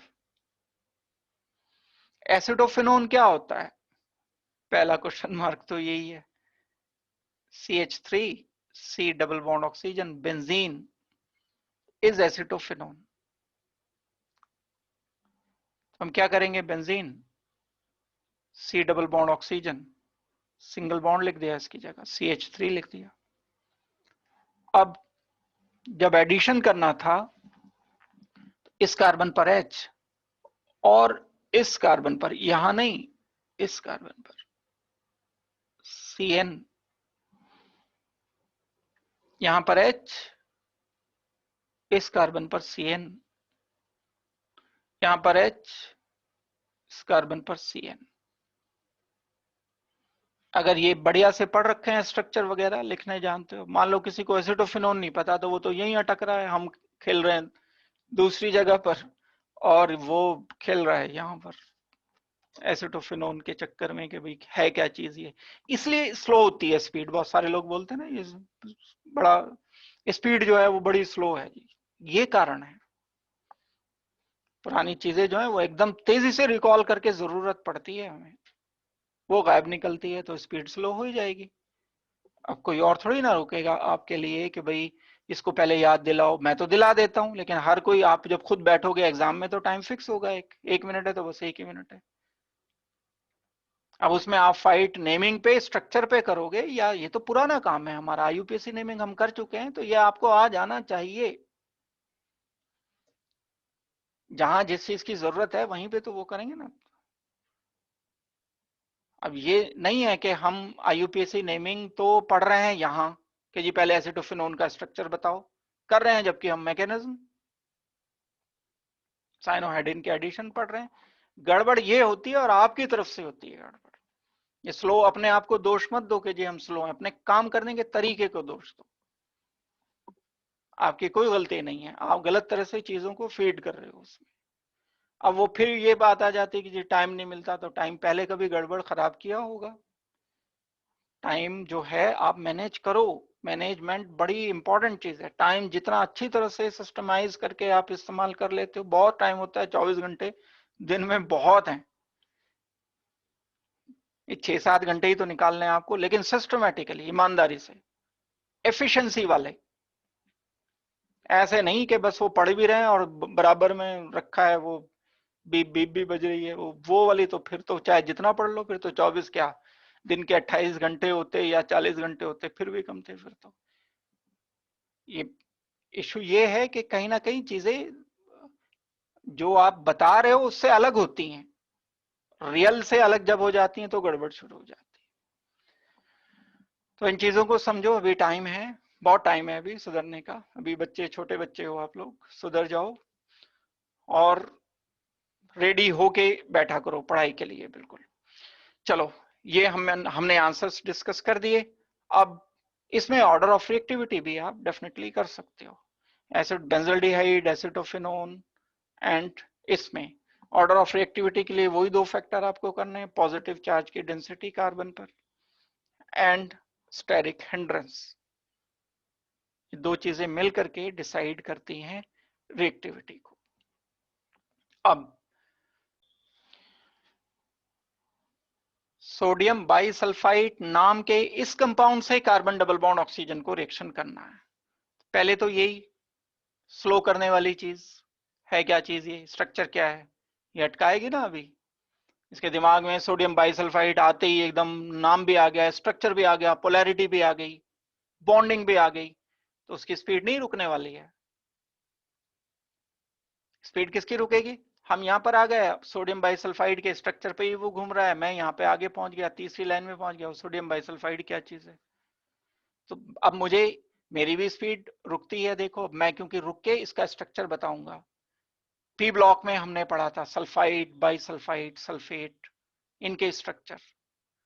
तो NaHSO3 ये सोडियम बाइसल्फाइड है।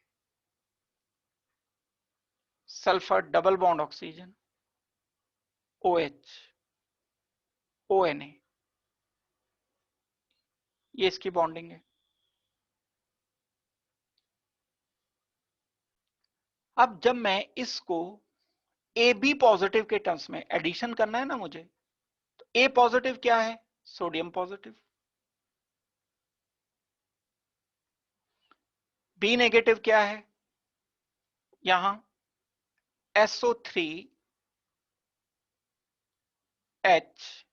नेगेटिव, ये है इनफैक्ट। ये एडिशन हम कर रहे होते हैं। तो आपको एक तरफ ए ऐड करना है, एक तरफ बी ऐड करना है। सोचो, थोड़ा सा एक स्टेप इसमें और आगे होगा, वो हम करेंगे। Carbon double bond oxygen, polarity देखो, R एंड H, एल्डिहाइड लेकर के मैं कर रहा हूं। डीलोकलाइजेशन किया, Na पॉजिटिव, HSO4 नेगेटिव, इकट्ठा लिख दिया मैंने, ये वाला पोर्शन इकट्ठा लिख दिया, HSO4 नेगेटिव। कहां भेजोगे? कहां भेजोगे? क्या लिखोगे? RC डबल बॉन्ड, ऑक्सीजन की जगह सिंगल बॉन्ड हो गया। दूसरी तरफ मुझे क्या लिखना पड़ेगा? एक HSO4 नेगेटिव, सॉरी HSO3, ये गलती कर दी थी मैंने, इसे करेक्ट कर रहा हूं मैं। SO3H, और यहां सोडियम लिख दिया मैंने। इस स्टेज में हमारा न्यूक्लियोफिलिक एडिशन पूरा हो चुका है, लेकिन प्रोडक्ट ये नहीं बनता है, थोड़ा सा चेंज होता है प्रोडक्ट में। प्रोडक्ट में आगे थोड़ा सा चेंज होगा। क्या चेंज होगा? कोई बहुत ज्यादा रॉकेट साइंस भी नहीं है।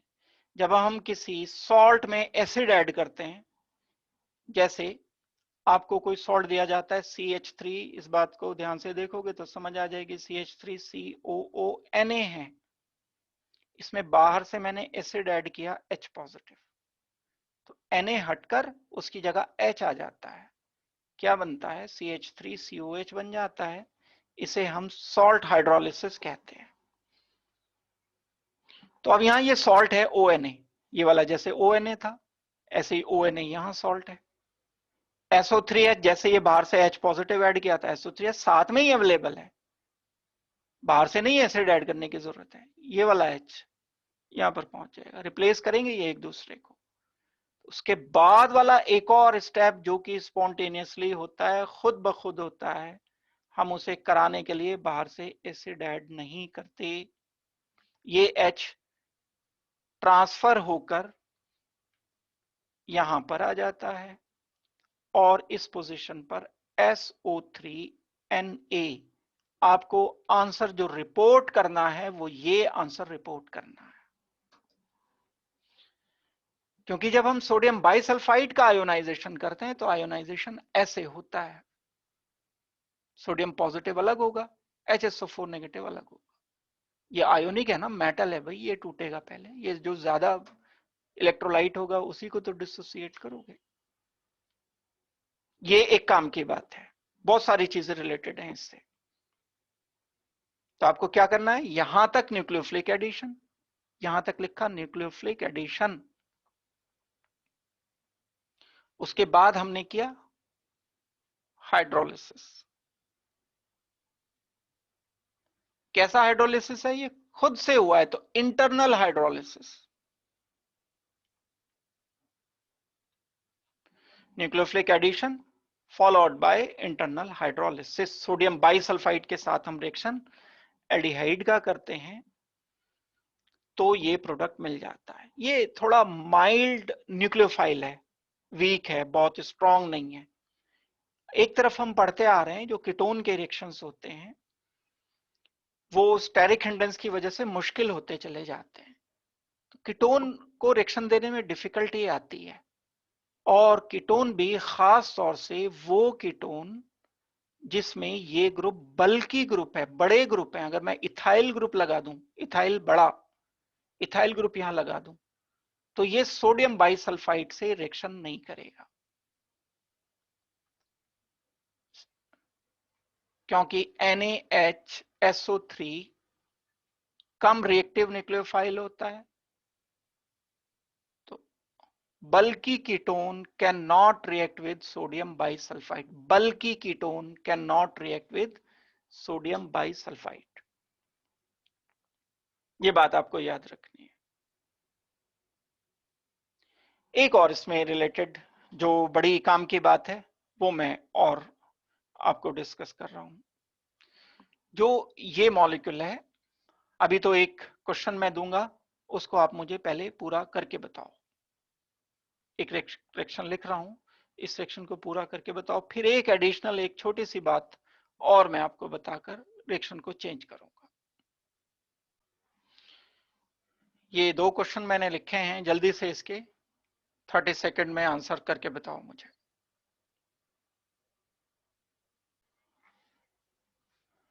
बेसिकली ये आयोनाइज तो यहां से होता है, पॉजिटिव एंड नेगेटिव। तो मैं पहले लिखूंगा Na यहां, और यहां लिख दूंगा SO3H, यहां Na, यहां SO3H। फिर ये एक्सचेंज होने हैं, जिसे हमने नाम दिया हाइड्रोलिसिस का। ये H इधर आ जाएगा, ये Na इधर आ जाएगा। प्रोडक्ट में लिखूंगा ethyl C2H5 ET, C oxygen H, और ये हाइड्रोजन पहुंच जाएगा इस पोजीशन पर, ये आ जाएगा SO3Na। ऐसे यहां पर ये H इधर हो जाएगा, Na इधर आ जाएगा। इस काम को ध्यान से करना है। ये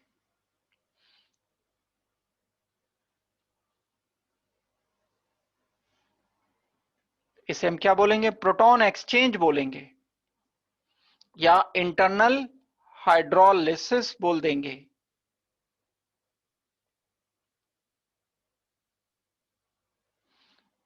इंटरनल हाइड्रोलिसिस।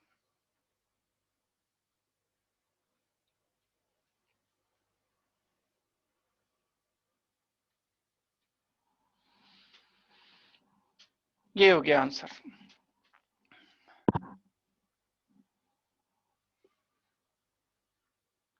ये जो बनते हैं कंपाउंड, ये कंपाउंड जो बनते हैं ये क्रिस्टलाइन सॉलिड होते हैं।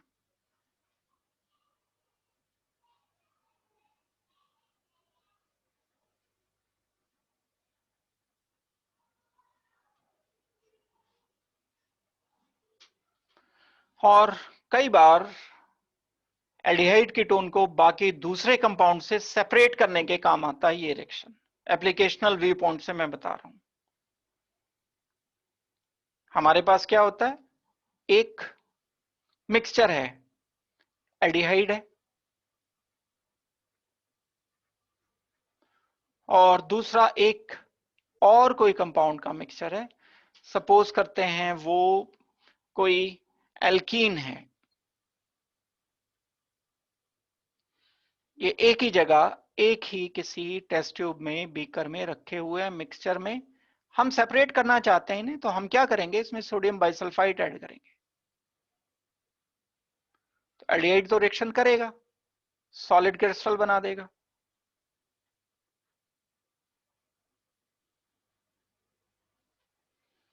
एल्कीन जू का तू रहेगा।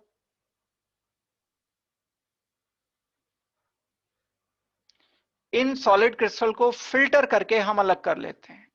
बीकर लिया एक, उसमें फनल लगाया, फिल्टर किया, यहां सॉलिड ये आ जाएगा, solid crystal sodium by sulphide का होगा।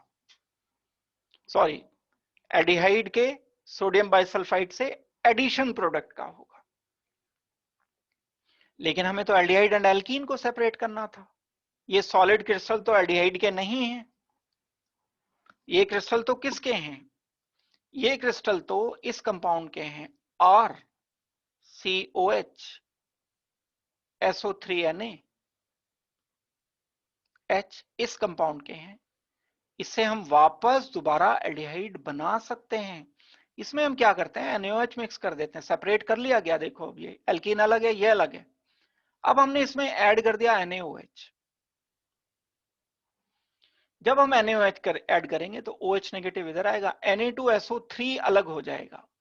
ये Na2SO3 अलग हुआ, Na के साथ ये कनेक्ट होकर Na2SO3 अलग, OH नेगेटिव न्यूक्लियोफाइल की तरफ से आया, SO3Na यहां से हट गया।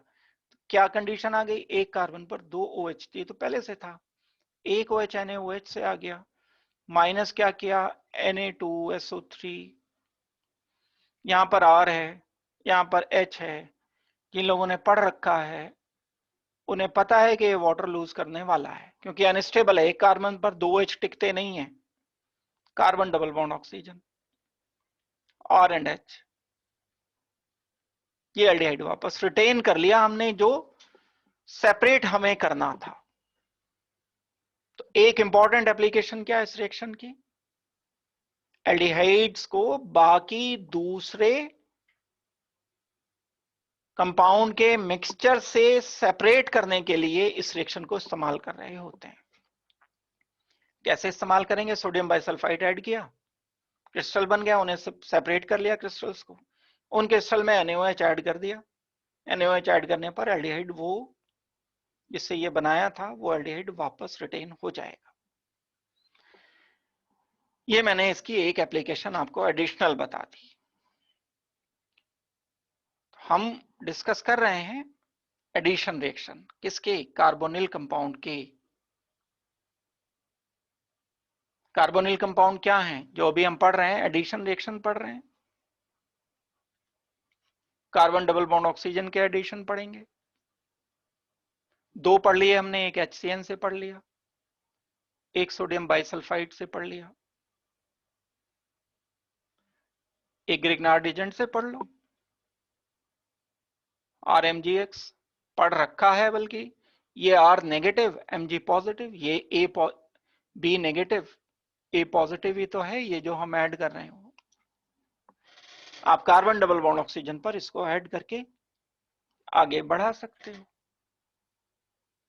एक रिएक्शन जो मैं अब बताने जा रहा हूं, addition with Grignard reagent,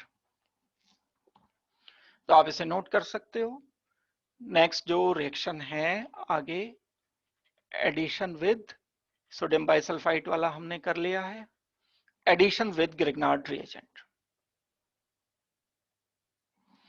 Grignard agent से जब हम एडिशन करेंगे, ये रिपीट ही हो रहा है तो थोड़ा सा मैं तेज बताऊंगा इसको, क्योंकि कई बार हम अल्कोहल में भी हमने पढ़ा है और जगहों पर पढ़ा है इसे। ऑक्सीजन नेगेटिव है, carbon positive, polar, partial positive partial negative, या तो कीटोन लो या एल्डिहाइड लो, ये दोनों सेम सिमेट्रिकल अनसिमेट्रिकल कोई भी आप सिलेक्ट कर सकते हो। अब हम क्या करेंगे, इसमें ग्रिग्नार्ड एजेंट लेंगे, RMGX। R डबल डैश क्यों लिख दिया, ये R डबल डैश लिखने का कारण ये है कि हम इससे अलग करना चाहते थे, इस R से इस R को अलग करना चाहते थे।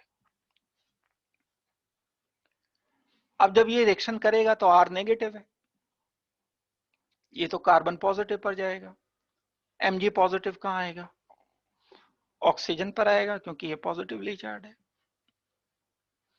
क्या नाम होगा इसका, एल्काइल मैग्नीशियम क्लोराइड।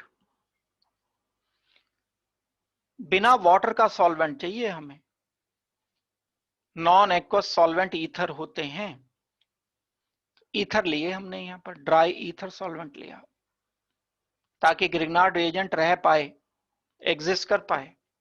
खराब हो जाता है, डिस्ट्रॉय हो जाता है ग्रिग्नार्ड एजेंट पोलर सॉल्वेंट में, अगर वाटर वगैरह में जिसमें पोलर हाइड्रोजन होता है, ग्रिग्नार्ड एजेंट खराब हो जाता है। जब हमने रिएक्शन किया तो मैग्नीशियम पॉजिटिव को ऑक्सीजन पर, कार्बन नेगेटिव को कार्बन पर, एडिशन प्रोडक्ट लिख दिया एक। ये जो आर ग्रुप है, ये आर ग्रुप कहां जाएगा, ये जाएगा कार्बन पर। तो ये हमने आर को कनेक्ट कर दिया मैग्नीशियम। फिर हम क्या किया कर, ये मैग्नीशियम कॉम्प्लेक्स इंटरमीडिएट सॉल्ट जो बनता है मैग्नीशियम कॉम्प्लेक्स है। अब हम इसे तोड़कर नेगेटिव एंड पॉजिटिव को हटाकर यहाँ H लाना चाहते हैं, उसके लिए हम एसिडिफाई करते हैं, इसमें HCl वगैरह ऐड कर देते हैं, डाइल्यूट HCl ऐड करते हैं, तो ये H पॉजिटिव इधर आकर अल्टीमेटली प्रोडक्ट मिलेगा MgXOH अलग हुए बाय प्रोडक्ट की तरफ से, और एक टर्शरी अल्कोहल मिल गया प्रोडक्ट। ये अल्कोहल आर ग्रुप कहां से आया, ग्रिग्नार्ड रिएजेंट से।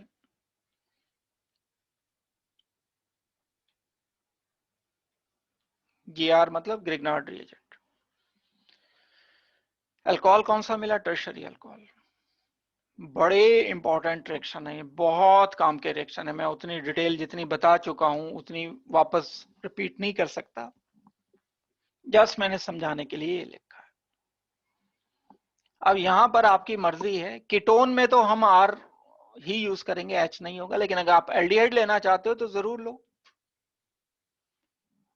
आप ये जो यूज कर सकते हो यहां पर ग्रिग्नार्ड रिएजेंट में नहीं ना आर यूज कर सकते, ये ग्रिग्नार्ड रिएजेंट में एच नहीं होगा, कीटोन में तो एच लो आप, ये एच लो, मेरा कहने का मतलब ये था। तो अलग अलग टाइप से कंपाउंड यहां पर प्रोड्यूस हो सकते हैं, ये बात आपको ध्यान देनी है। तो हम इस मेथड से क्या क्या बना सकते हैं, प्राइमरी, सेकेंडरी, टर्शरी, ये तीनों टाइप के अल्कोहल प्रोड्यूस कर सकते हैं। बड़े इंपॉर्टेंट रिएक्शन में से एक रिएक्शन ये है। फॉर्मेल्डिहाइड जब ग्रिग्नार्ड एजेंट से रिएक्शन करेगा, HC डबल बॉन्ड ऑक्सीजन, ये फर्स्ट को इलेबोरेट कर रहा हूं मैं। ग्रिग्नार्ड एजेंट क्या, RMgCl। पहले स्टेप में क्या लिखोगे, C डबल बॉन्ड ऑक्सीजन की जगह ऑक्सीजन, H एंड H। ये R मैं ग्रिग्नार्ड एजेंट का अलग से लिख लेता हूं, ये वाला R, MgX।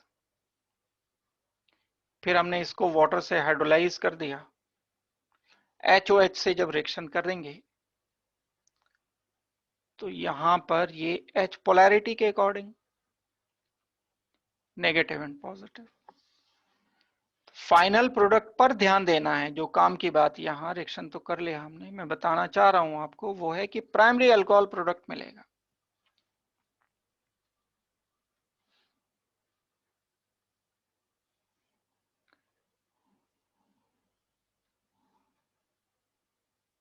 RCH2OH है ना, अगर आप इसे देखते हो तो RCH2OH, this alcohol is primary alcohol.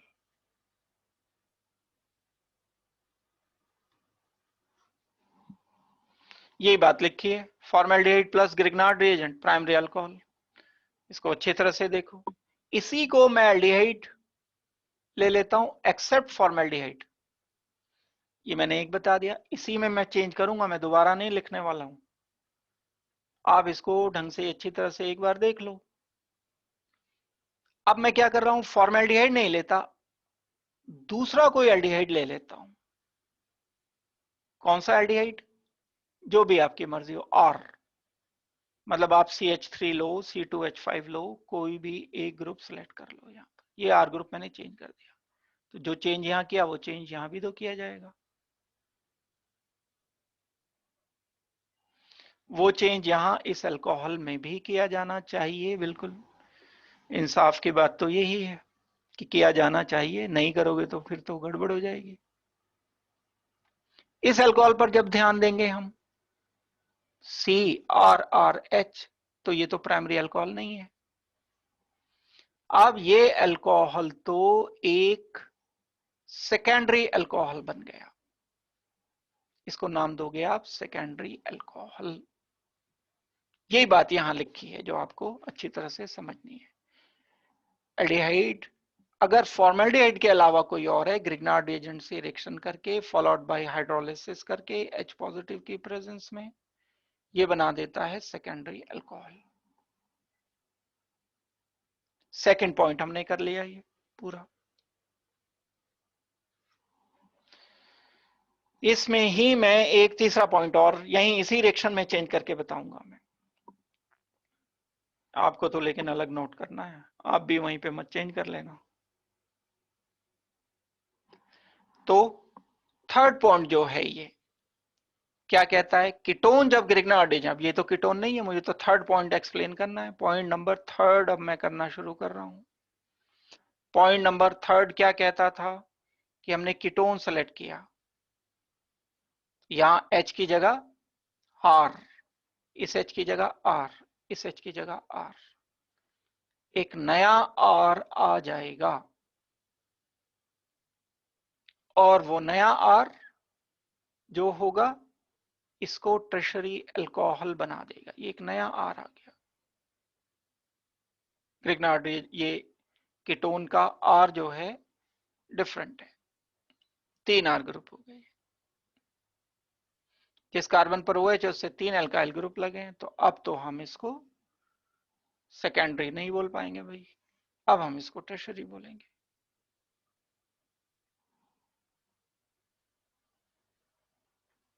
किसी को अगर इस रिएक्शन में दिक्कत है तो आप जो अल्कोहल पढ़ रखे हैं हमने, वहां मैंने ग्रिग्नार्ड एजेंट के डिटेल से ये प्राइमरी सेकेंडरी टर्शरी बता रखे हैं। तो यहाँ तो मैंने थोड़ा सा स्पीड अप, हालांकि अगर यहाँ भी आप सुनोगे इसे तरीके से तो समझ तो यहाँ भी आ जाएगा, बेसिक्स अगर क्लियर है तो।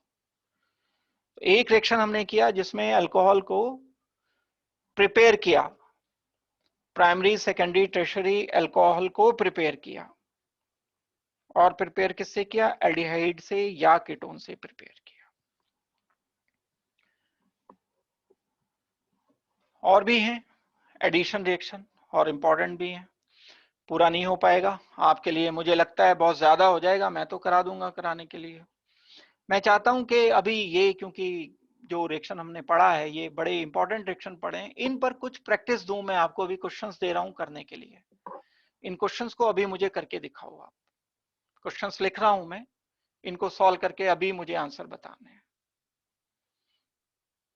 तो चाहे तो आप एक बार जस्ट गो थ्रू हो जाओ, देख लो 2 मिनट के लिए सारी जो मैंने चीजें कराई हैं, एक बार गो थ्रू हो जाओ, फिर उसके बाद आप सॉल्व करके बताना। ये मैंने कुछ प्रॉब्लम्स लिखी हैं, अब आप तेजी से इसके आंसर्स करके बता दो मुझे। 2 मिनट लो इसको करने के लिए।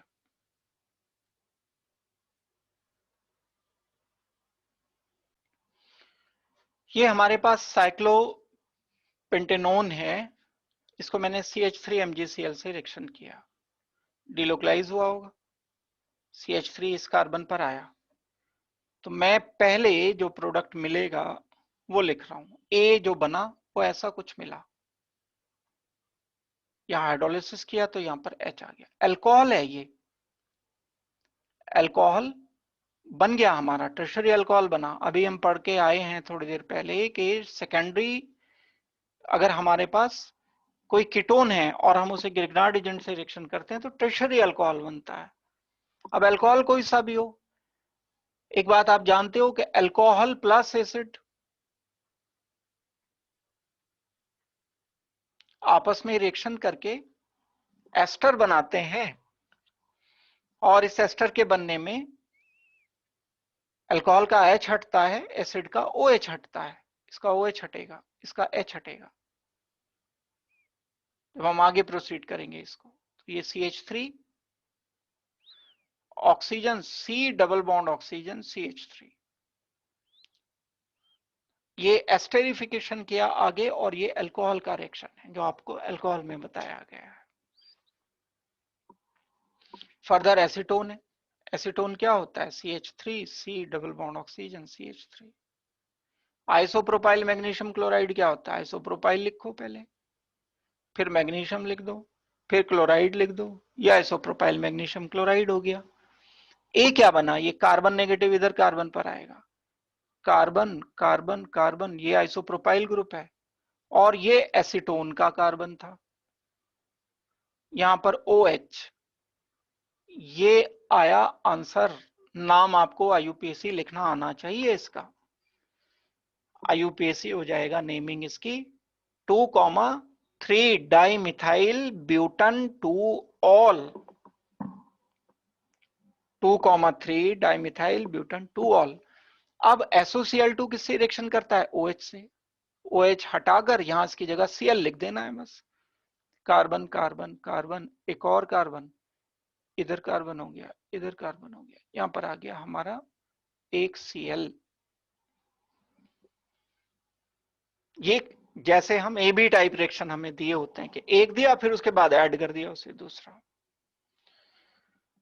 थर्ड पार्ट आ जाता है ये ethanol CH3C double bond oxygen H।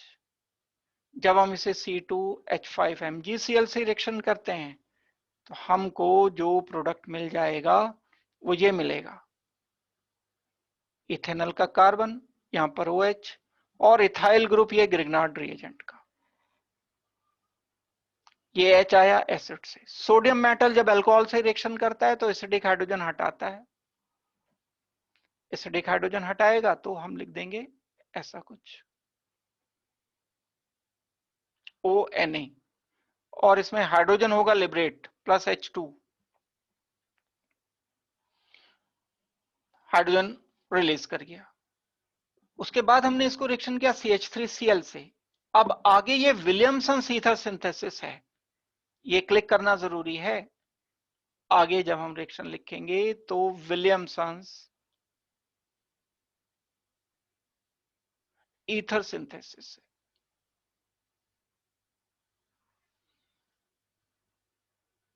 जिसमें हम क्या करते थे, RO नेगेटिव को, ये ऑक्सीजन नेगेटिव है ना, ये पूरा R ग्रुप है, ये इतना तो R ग्रुप है, O नेगेटिव को मुझे RCl से रिएक्शन करना था, RCl से रिएक्शन करना था।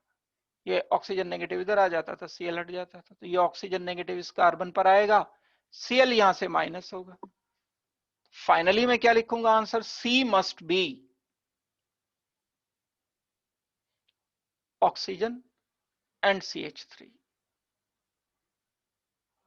ये एक ईथर बना 2 मिथॉक्सी ब्यूटेन, ये आंसर होगा हमारा C। थर्ड पार्ट का C जो है आंसर 2 मिथॉक्सी ब्यूटेन है। ये तो आसान है, CH3COH aldehyde ethanol sodium bisulphide, पहले एक एडिशन होगा फिर इंटरनल प्रोटॉन एक्सचेंज होगा और हमें आंसर देना चाहिए CH3COH HSO3Na। सॉलिड क्रिस्टल बन जाएंगे इसके।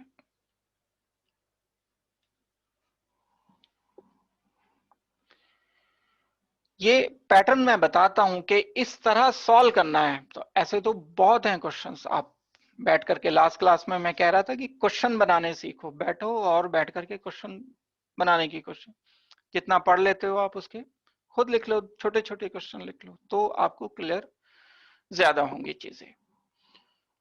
तो मैं समझता हूं आज की क्लास में इतना काफी रहेगा। अगली क्लास में हम यहीं से इसको कंटिन्यू करेंगे और प्रॉपर्टीज चलेंगी अगली क्लास में।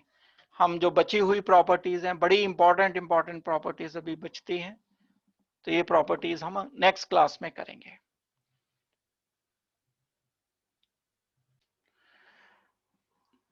Thank you very much and good luck to all of you. Thanks.